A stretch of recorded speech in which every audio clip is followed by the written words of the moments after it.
Imagine waking up tomorrow and your bank account is worthless. Not because of inflation, not because of a recession, but because the single most important shipping lane on planet Earth has just been sealed shut. The lights in your city flicker. The gas station near your house has a line stretching 3 blocks. And on every news channel in every language, the same 2 words keep repeating: World War. Right now, as you're watching this video, the Middle East is not just on fire.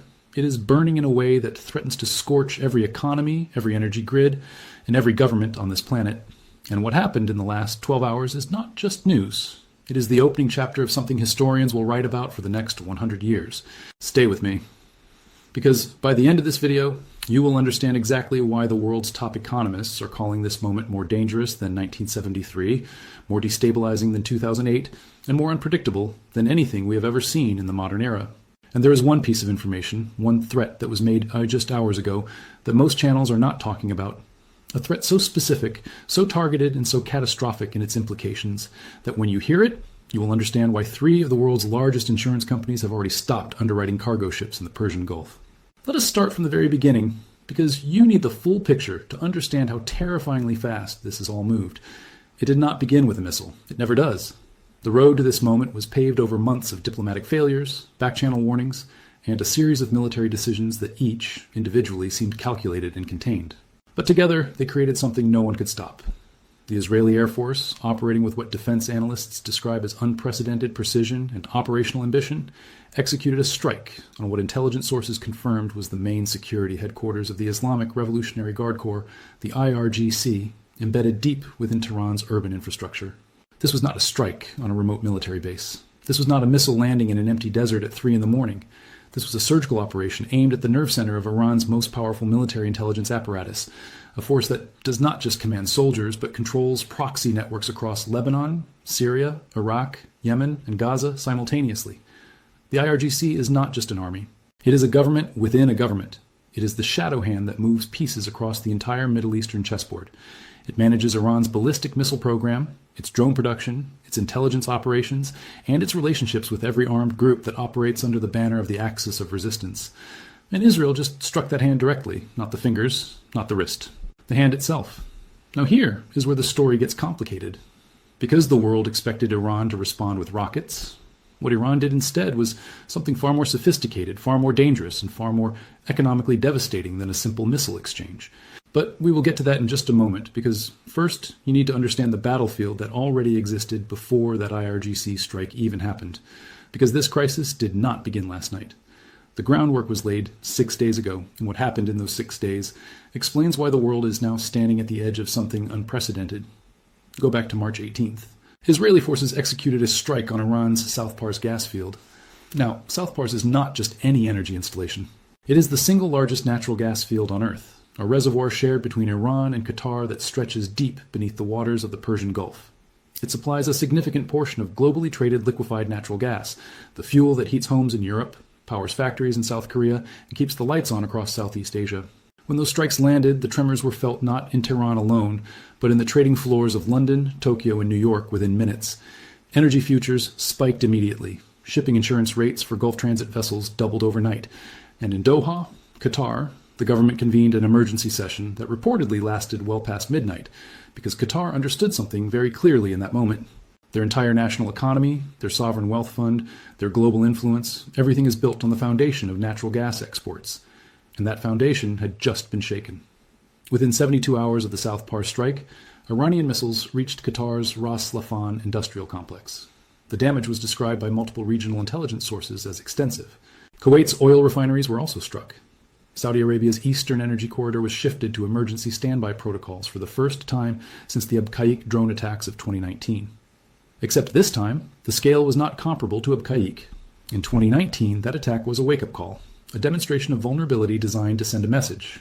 What is happening now is not a demonstration. It is the actual conflict. And right now, as of this morning, the International Energy Agency's executive director, Fatih Birol, went on record with a statement that should have been the screaming headline of every newspaper on Earth, but was somehow buried beneath the drama of the military strikes themselves. He said that the global economy is facing a threat more severe than the combined oil shocks of 1973 and 1979. Let that sink in. In those two crises, which together helped define an entire decade of economic stagnation, inflation, and political upheaval across the Western world, The global economy lost access to roughly 10 million barrels of oil per day. What is at stake in the current conflict involves a significantly larger volume, because we are not talking only about Iranian oil exports, which are already under maximum sanctions pressure. We are talking about the Strait of Hormuz. We are talking about 21 million barrels of oil passing every single day through a waterway that is, at its narrowest point, just 21 miles wide. 21 miles. That is roughly the width of the English Channel between Dover and Calais. And Iran's military has the capability, the established doctrine, and now, apparently, the political will to mine it, blockade it, and close it to international commercial shipping. And that is the threat, the single most economically consequential threat on the table right now, that changes the entire calculus of this conflict. Let us talk in detail about what happened in and around the Strait of Hormuz in the last 48 hours, because this is the part of the story that most people have not fully processed yet. Iran's Defense Council issued a formal public declaration that if Iranian coastal territories or strategically vital islands in the Gulf face any further military engagement, the Islamic Republic's naval forces will deploy mines across the Gulf sea lanes, effectively making the Strait of Hormuz non-navigable for international commercial shipping indefinitely. Now I want you to stop and sit with that sentence for a full moment, because when global analysts have modeled catastrophic scenarios over the last 3 decades, this specific scenario, a mined Hormuz, has consistently ranked at or near the top of the list of threats that could produce a genuine global economic collapse. The Strait of Hormuz is not just an oil route. It is the single artery through which 20% of the world's total daily oil supply flows. It is the channel for 40% of all globally traded liquefied natural gas. Countries like Japan, South Korea, India, Taiwan, and most of Southeast Asia depend on this strait for the majority of their energy imports. If that strait closes for even 30 days, the economic models produced by institutions like the IMF and the World Bank describe a cascading collapse of industrial output across 3 continents simultaneously. Fuel prices double within weeks. Manufacturing output slows as energy costs become prohibitive. Global supply chains fracture at their most critical nodes. And the secondary effects, the food price spikes driven by transportation cost explosions, the electricity rationing in developing economies, the unemployment surges that follow factory shutdowns, those are not economic abstractions on a spreadsheet. Those are realities that affect billions of human beings, most of whom have no understanding of why their lives are being upended by events in a waterway they have never seen. And it gets far more specific and targeted than a general Hormuz threat. Because here is the detail that has received almost no coverage outside of specialized defense and intelligence circles. The IRGC did not just issue a general warning about energy infrastructure. They issued a targeted operational warning specifically about the power grids that supply American military installations across the Gulf region. Iranian defense planners have, according to multiple intelligence sources, systematically mapped the civilian and semi-civilian electrical infrastructure that feeds United States military bases in Qatar, Bahrain, the UAE, and Saudi Arabia. The IRGC's message was brutally, unmistakably direct. If you destroy our electricity infrastructure, we will destroy yours. This is not the rhetoric of a cornered regime lashing out in desperation. This is a calibrated doctrine of proportional infrastructure-level warfare. It is a strategy that does not require nuclear weapons, does not require massive conventional ground forces, and does not produce the kind of dramatic battlefield footage that triggers international intervention. It is designed to be sustained, methodical, and economically unbearable. It is designed to make the Gulf region functionally untenable as a forward military operating theater for the United States and its allies. And the fact that this warning was issued publicly through official channels means Iran wants Washington to understand that this is policy, not improvisation. Now we need to talk about the Gulf Arab states, because their position in this conflict is one of the most complex, most underappreciated, and most consequential dimensions of everything happening right now. Saudi Arabia, the United Arab Emirates, Qatar, Kuwait, and Bahrain are not parties to this war. They did not choose this conflict. They did not draw the battle lines. But geography, energy infrastructure, American military basing agreements, and decades of regional politics have made them unavoidable variables in Iran's strategic equation. When Iranian parliamentary speaker Mohammad Bakr Kalibaf stood before his parliament and named specific Gulf facilities as legitimate military targets, he was not engaging in political theater for domestic consumption. He was communicating a red line with the precision of a legal brief. He specifically warned that desalination plants, the industrial facilities that produce the drinking water for tens of millions of people across the Arabian Peninsula where rainfall is minimal and aquifers are depleted, would face destruction if Gulf Arab governments allowed their sovereign territory to be used as staging grounds for offensive operations against Iran. Think about what that means for a moment. He was not threatening military bases. He was threatening water. The UAE's nuclear power plant at Baraka, a civilian energy facility that took decades and billions of dollars to build and which now supplies a growing share of the UAE's electricity needs, was named explicitly in Iranian state media as a potential strike target. And the UAE, a country that has spent 3 decades constructing itself into the financial capital, the commercial hub, and the diplomatic crossroads of the Arab world, now faces an existential calculation for which no amount of diplomatic sophistication and no volume of sovereign wealth fully prepares you. This brings us to a moment of genuine geopolitical honesty about the Gulf Arab states, because understanding their dilemma is essential to understanding why this conflict is so hard to resolve. For decades, these governments pursued a foreign policy of strategic ambiguity, executed with remarkable skill. They hosted American military bases while maintaining economic ties with Iran. They bought Israeli surveillance technology while publicly supporting Palestinian rights. It was an extraordinarily successful balancing act, made possible by the fact that the U.S.-Iran confrontation never exceeded a certain temperature, but that temperature has now been surpassed. The Gulf states are being forced to make choices they were specifically designed to avoid. Do you allow your territory to be used for operations that invite direct Iranian retaliation on your own soil? Do you publicly distance yourself from the United States and risk losing the security umbrella that has protected you for 50 years? Or do you attempt, as Qatar has apparently been doing in unpublicized back channels, to position yourself as a mediator while quietly reducing the exposure of your most critical facilities? None of these choices is clean, and the financial markets, which process geopolitical uncertainty with brutal efficiency, are already pricing in maximum risk. Let us get specific about the economic numbers, because this is where the human cost of this conflict becomes impossible to dismiss, even for audiences who live 10,000 kilometers from the Persian Gulf. In the 72 hours following the first confirmed strikes on Gulf energy infrastructure, Brent crude oil crossed $140 per barrel on international markets. That number demands context. The last time oil sustained prices at that level was 2008, just before the global financial crisis triggered by the collapse of Lehman Brothers. But in 2008, the elevated price was driven primarily by speculative demand during an economic boom. This time, the driver is a genuine, structural, ongoing threat to physical supply. When sophisticated energy traders price oil at $140, they are not being emotional or dramatic. They are running probability-weighted models that calculate the statistical likelihood of a Hormuz disruption, the confirmed loss of Iranian export volume, the verified damage to Qatari LNG production capacity, the assessed vulnerability of Saudi and UAE facilities, and the geopolitical risk premium that attaches to every single tanker captain who must decide whether to transit the Gulf at all. The downstream implications of oil at these prices flow through the global economy with terrifying speed and reach. Aviation fuel costs surge, forcing airlines to cancel routes, raise fares, and in some cases ground entire fleets. Freight costs spike, which means that every product that moves by ship, which accounts for approximately 90% of everything the global economy produces and consumes, becomes measurably more expensive at every point in its journey from factory to consumer. And the populations that feel this first, hardest, and most acutely are not those in the United States, Germany, or Japan, nations with significant financial buffers and domestic energy resources. The populations that feel it first are in Pakistan, Bangladesh, Sri Lanka, Egypt, Nigeria, and dozens of other nations that are already operating on economic margins so thin that an oil price spike of this magnitude can tip a functioning, if fragile, state into a genuine crisis of governance. And then there is the equity market dimension. In the first major global trading session after the IRGC Headquarters Strike, financial markets opened in a state of pronounced distress. Defense and aerospace stocks in the United States and Europe surged dramatically, some by double digits in a single session, as institutional investors repositioned for an extended high-intensity conflict. But the broader indices, the benchmarks that measure the general health of the global economy, dropped sharply. Technology stocks, which depend on complex, globally distributed supply chains with critical nodes in Asia, were hit particularly hard as analysts modeled the impact of sustained energy disruption on semiconductor fabrication and electronics manufacturing. And the bond markets, historically the most reliable indicator of genuine systemic risk, saw a flight to safety that produced yield curves echoing the patterns observed after September 2001 and during the depths of the 2008 financial crisis.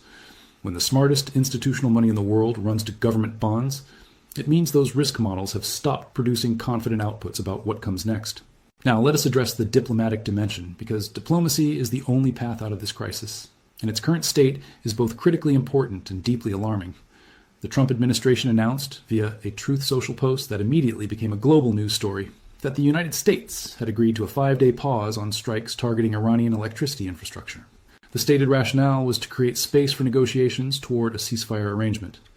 Taken at face value, this sounds like responsible restraint by a superpower, choosing de-escalation over further destruction.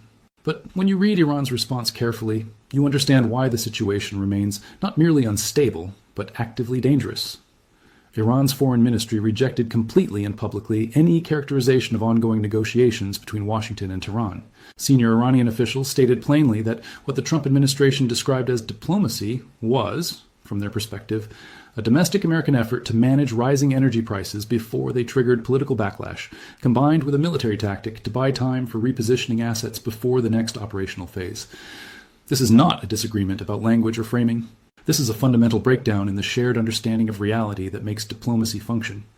If one party believes it is in a negotiation and the other party believes no negotiation is occurring, you do not have a peace process. You have a dangerous illusion that can shatter in minutes when the next strike lands. China's entry into this diplomatic space deserves serious analysis because Beijing is not a passive observer, and its stake in the outcome is enormous. China's Middle East envoy, Jai Jun, appeared before international media and delivered a statement that was carefully calibrated in its diplomatic language, but unmistakable in its intent. He stated that attacks on non-military energy infrastructure were fundamentally unacceptable under international law, and that Gulf Arab nations which sought neutrality should not suffer consequences for the military decisions of others. Beijing does not dispatch senior envoys to deliver public statements of this kind without a clear strategic purpose. China is the single largest importer of Gulf Arab crude oil. The Chinese industrial economy depends on the uninterrupted flow of energy through the Strait of Hormuz at a level more acute and less substitutable than the United States, which has expanded its own domestic energy production substantially through shale. If Hormuz closes for 60 days, China's strategic petroleum reserve cannot absorb that disruption without severe damage to industrial output. A China facing an acute, sustained energy crisis is a China that is economically destabilized, politically stressed internally, and unpredictable externally. Every major power in this conflict understands this. It is why Beijing's public statement, though delivered in the careful vocabulary of diplomacy, carries the full weight of a civilization-level stake in the outcome. And now we arrive at the moment that ties together every thread, because there is one development from the past 48 hours that places everything else in a new and deeply unsettling context. On the night of March 22nd, Iranian ballistic missiles impacted in and around the Dimona region of southern Israel. Dimona is a name that carries more geopolitical and symbolic weight than almost any other location in the Middle East. It is home to Israel's Negev Nuclear Research Center, an installation that Israel has never formally acknowledged as a nuclear weapons facility, but which every intelligence service on Earth has known for decades is the foundation of Israel's undeclared nuclear arsenal. The IAEA moved quickly to confirm there was no damage to nuclear infrastructure. Israeli emergency teams were deployed to the region immediately, and Netanyahu, in a rare moment of public acknowledgement, described it as a very difficult night. Iran almost certainly did not design those strikes to destroy Israeli nuclear infrastructure. The logic was about something more calculated than physical destruction. It was a message, a deliberate demonstration that Israeli nuclear deterrence is not geographically impenetrable, that Iranian ballistic missiles can reach the most sensitive coordinates on Israeli soil. But the message that landed in Washington, Moscow, Beijing, London, and Paris was something even larger. It was that this conflict has no sacred ground left, that the unspoken rules about which targets remain permanently off limits in order to prevent catastrophic escalation are no longer operative.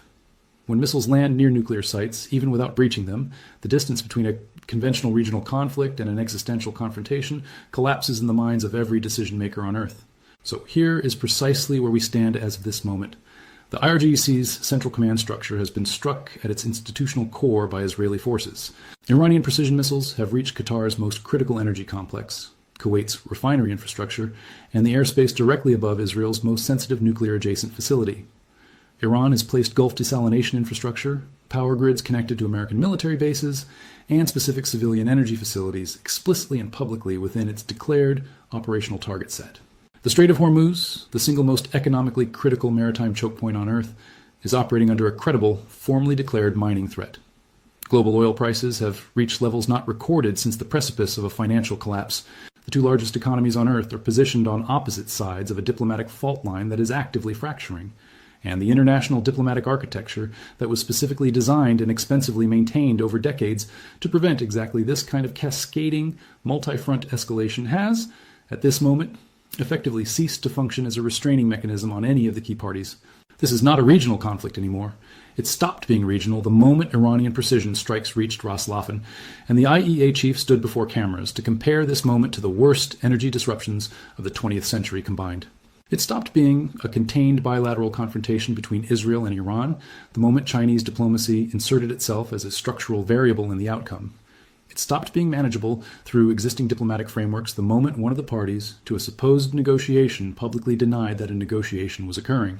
What we are witnessing is what economists and systems theorists call a cascading systemic stress event, a moment when multiple massive interconnected systems, military, energy, financial, and diplomatic, simultaneously face pressures that exceed their design tolerances. These are the moments that do not resolve gradually. These are the moments that break things. And the things that break in moments like this are not easily repaired within a generation. The 5-day pause that the Trump administration announced is either the first tentative rung of a ladder that leads down from this escalation towards something manageable, or it is an interval before the next phase of a conflict that has not yet reached its peak. There is no comfortable interpretation between those two possibilities. Iran's public refusal to acknowledge any negotiating process means that pause cannot organically develop into a sustained de-escalatory momentum, unless one of the major parties makes a significant, visible, and politically costly change to its public position. In the strategic culture of the Middle East, where perceived weakness in the face of pressure is understood by adversaries as an invitation for further pressure, changing your public stance under fire is one of the most difficult, most consequential decisions any government can make.